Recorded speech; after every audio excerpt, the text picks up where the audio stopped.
আমি সবসময় চেয়েছিলাম একটি সমাজ, যে সমাজ হবে অসাম্প্রদায়িক, যেখানে কোনো রকম ভেদাভেদ থাকবে না, কোনো রকম সংখ্যাগরিষ্ঠ সংখ্যালঘিষ্ঠ কেউ চিন্তা করবে না।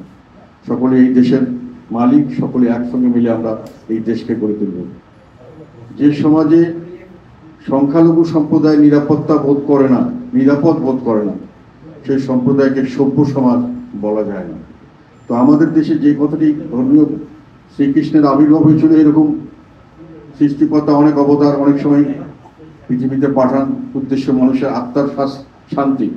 আত্মার শান্তির জন্য সামাজিক শান্তি একটা অত্যন্ত গুরুত্বপূর্ণ জিনিস, এবং এই সামাজিক শান্তির জন্য যেটা দরকার হয়, যেটা আপনারা সকলেই বলেছেন, সেটা হলো অত্যন্ত গুরুত্বপূর্ণ বিষয় হলো দুষ্টের দমন এবং শিষ্টের পালন।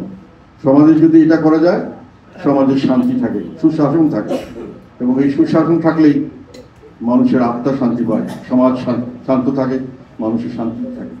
সেই কারণে শ্রীকৃষ্ণের যে বাণীটি ছিল, প্রধান কাজ যেটা, যেভাবে আমরা ধরি না কেন, যে উনি দুষ্টকে দমন করতে এসেছিলেন, শিষ্টকে পালন করতে এসেছিলেন। এখন আমাদের দেশের যে পরিস্থিতি আমরা দেখছি, সেটাতে দুষ্টের পালন হচ্ছে, শিষ্টের দমন হচ্ছে। এখন আমরা দেখতে পাচ্ছি যেটা, সেটা হলো দাগী আসামি, খুনি, যাদেরকে মোটামুটি যারা দ্বন্দ্বপ্রাপ্ত, তাদেরকেও ছেড়ে দেওয়া হচ্ছে জেলখানা থেকে। আর একেবারেই রাস্তা থেকে ধরে অনেক অসহায়, নিরীহ, সম্পূর্ণ নির্দোষ মানুষকে আমরা জেলখানায় ভরিয়ে দিচ্ছি, এবং জেলখানায় ভরিয়ে দিচ্ছি। এখন সরকারের বক্তব্য হলো, আমরা তো করছি না, অনেকেই করছেন, অন্যান্য সবাই করছেন, এবং ওনারা এটাতে দুঃখ প্রকাশ করেছেন, এটাতে কনসার্ন জানিয়েছেন যে এই কাজটি ভালো হচ্ছে না, এটা ঠিক হচ্ছে না। কিন্তু ওনারা এটা সুযোগ সুবিধা সম্পূর্ণভাবে নিচ্ছেন। কিভাবে? যে যখনই আপনি কাউকে ওখানে জেলখানায় ভরে দিচ্ছেন, তখন আপনি রাজনৈতিক উদ্দেশ্য হয়ে কোনো সময়, সবসময় প্রায় দেখা যাচ্ছে যে তাদেরকে জামিন দেওয়া হচ্ছে। বসুন্ধরা ডায়াপেন্ট এখন আরো উন্নত। এই হট এয়ার থ্রো টপশিট দ্রুত শোষণ করে সোনামণিকে দেয় কোমল অনুভূতি। জামিন দেওয়ার বিষয়ে সরকারি অ্যাটর্নি জেনারেল বা অ্যাটর্নি যারা থাকেন, তারা বাধা দিচ্ছেন, এবং এই জুলাই হত্যাকাণ্ডের সঙ্গে জড়িত, এরা জানেন প্রায় 99% হলো মিথ্যা মামলা, তারপরেও সেটা জেনে শুনেও ওনারা বাধা দিচ্ছেন, এবং এমনকি উচ্চ আদালতেও তাদেরকে নির্দেশ দেওয়া হচ্ছে যে জুলাই হত্যাকাণ্ডের সঙ্গে জড়িত যাদেরকেই নেওয়া হয়েছে, তাদেরকে আর জামিন দেওয়া যাবে না, এবং তাদের কথা শোনা হবে না। আমি মনে করি যে এটা বিচার বিভাগের একটা, যারা বিচারক হন, আমি আমার ক্ষুদ্র জ্ঞানী যতটুকু জানি, তাদেরকে একটা শপথ বাক্য পাঠ করতে হয় যে আমি কোনো ভয় ভীতি, কোনো রকম অনুরাগ বিরাগের বশবর্তী না হয়ে মানুষকে ন্যায় বিচার দিব।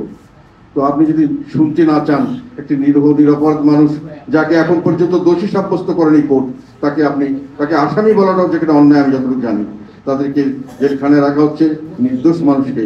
আবার একইভাবে অনেক বড় বড় যারা অনেক কিছুর সঙ্গে জড়িত, অনেক ধরনের সন্ত্রাসী কাজের সঙ্গে জড়িত, খুনের সঙ্গে জড়িত, বিভিন্নভাবে তাদের জামিন দেওয়া হচ্ছে, চলে যাচ্ছে মানুষ একটা পর একটা। এখন একইভাবে সেখানেই প্রশ্ন আসে যে এই মামলাগুলোতে দিয়ে এখন যাকে ইচ্ছা তাকে ধরা হচ্ছে, এবং যাকে সরকারের প্রতিপক্ষ হিসেবে মনে করা হচ্ছে, তাদেরকেই এই মামলায় দিয়ে, তাদেরকে আর জামিন না দিয়ে তাদেরকে শাস্তি দেওয়া হচ্ছে। এটা হলো শিষ্টের দমন, সাধারণ মানুষকে দমন করা হচ্ছে। আর দুষ্টের পালন, যারা সত্যিকারের দোষী, তাদেরকে বিভিন্নভাবে আদালত থেকে খালাস দিয়ে জামিন দেওয়া হচ্ছে, বিভিন্নভাবে তারা সুযোগ সুবিধা পাচ্ছে। যদি যারা পাওয়ার উপযুক্ত, পেলে আমার কোনো আপত্তি নেই, কিন্তু আমরা যেটা বিভিন্ন লেভেল থেকে অভিযোগ পাচ্ছি, কাজে দুষ্টের দমনের জায়গায় শিষ্টের পালন। আবার দেখেন, দেশময় কিন্তু কোনো ধরনের কোনো বিষয়ে দুর্নীতি কিছু কমে নাই।